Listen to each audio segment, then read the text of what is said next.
Hi guys, this is Chris or Kill Crazy. Thanks for watching my video.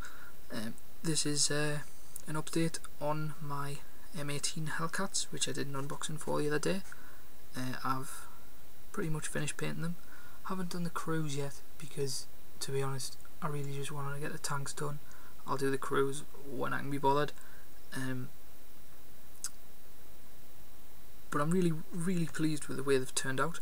They didn't take very long to paint, only like a couple of hours a day for 3 days maybe.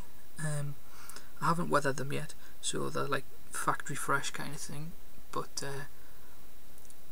I'm still pretty happy with them, and I'll weather them at the same time as I weather the other tanks that I've done.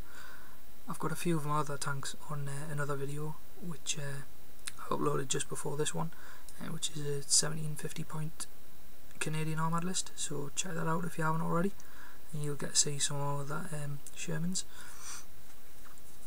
I'll just show you some of the details on these guys. Really happy with the way they've turned out. Let's see if I can get that in a bit better. I've put the decals on the side with the numbers, and it took absolutely ages, but I seem to have got the right number on both sides, which is great. A couple of the decals are cut down because I obviously stuck the stowage on before I painted it, and I wanted the decal there, so I've had to cut it. But I think it adds to the realism because it makes it look like that was painted on, then the stowage is put over the top, rather than the stowage is actually glued onto it. The ranging sticks just make the model pop so much better because they're just green, and this red and white really it's a real focal point on the model. Unfortunately I couldn't get it any neater than that, but I'm still pretty happy with the way it's turned out. So yeah, all four of them were done at the same time. How I did them was I used my Badger 150 airbrush to base coat them with Vallejo black primer, which every single paint that I put through my airbrush gets thinned down with Vallejo airbrush thinner. I used for this colour, I used Vallejo reflective green, which is, if I can focus on that a bit better, there we go, number 890 from the Vallejo model colour range. And the Flames of War paints, the same numbers are reflected, they just take off the first two digits, so Flames of War 890 is the same as Vallejo 70890. So that's reflective green.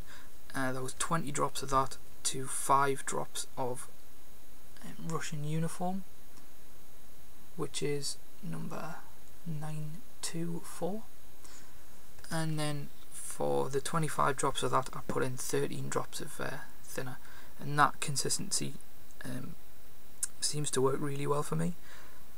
After that I used Games Workshop's Nuln Oil. See if I can find it. Yeah, Games Workshop's Nuln Oil. It's a really nice black wash. It used to be called Badab Black, now it's called Nuln Oil. That was thinned down a little bit, but not much, just a couple of drops to that. Because of these kind of pots you can't really measure how much you're taking out either unless you use a pipette, and I don't really have any, and they're kind of one use. Once you get paint in one of those, you're never getting it out. So I just kind of did it by eye. So that black wash, oh sorry, actually before I did the black wash I gave it a matte varnish, and the reason why I did that is because that helps for the to let the paint run into all of the little crevices. Just see if I can focus in on something there. So all of those bits where you've got the black there, it wouldn't have looked as neat as that if I hadn't have used the matte varnish, because it just helps the capillary action to let it run in, and it just makes your life a hell of a lot easier. And again, I did that with an airbrush, so I use Vallejo matte varnish through my airbrush, again thinned down. So that's the greens for the first layer, then a matte varnish for the second layer, then the black wash for the third layer. Then after that I used the same mix of paints, but for the 20 plus 5 I then added in 1 drop, I'll just throw that there, of Vallejo Ivory, which is 918, and that just makes the colour a little bit lighter. And I did a dry brush over the top of that.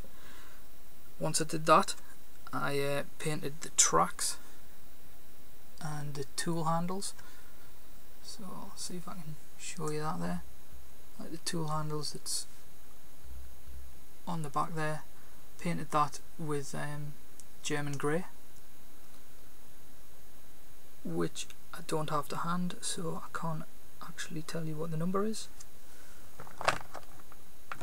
I'm telling lies, it is 995. I do have it to hand, sorry. I also painted like the other tool handles on the back there, all with German grey, painted obviously with a proper paintbrush. I'm not going to do that with an airbrush. Then I used flat red, which is number 957 from the Flames of War range. Painted that across there. Then I used the white over the top, which is the Flames of War 951.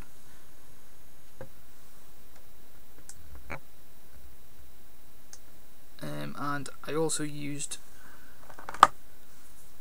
beige brown, which is number 875, and that was for things like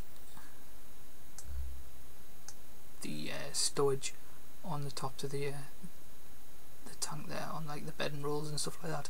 I used beige brown, then I did a black wash over that with the same Nuln Oil, and then again I used beige brown with a little bit of ivory in to just do a little bit of highlight, so it adds a little bit of depth. So yeah, that's pretty much all of the colours that I used and exactly the steps that I took to paint it. After I painted it to this level of detail, what I did was I put gloss varnish everywhere that I wanted a decal, like on the back there and on the front. That just lets the decal adhere a little bit better. It does make it very shiny. For example, don't know whether you'll be able to see this on camera, but you can see on my Cromwell there it's very shiny where the decal is. Once you've applied the decal using just water to lift it off the transfer sheet, once you've applied it and let it dry fully, I put matte varnish over the top, and that dulls it right back down, so you cannot see the gloss varnish once it's had the matte varnish applied. And again, I just did a matte varnish over the entire tank using my airbrush, and that's pretty much it. Just need to decide on a weathering technique, and then weather all the tanks so they look like they've been through the wars. Right, thank you very much for watching. I hope you've found that interesting and informative. If you have any questions, please feel free to comment below or send me a message, and please rate, comment and subscribe. Thanks very much. Bye.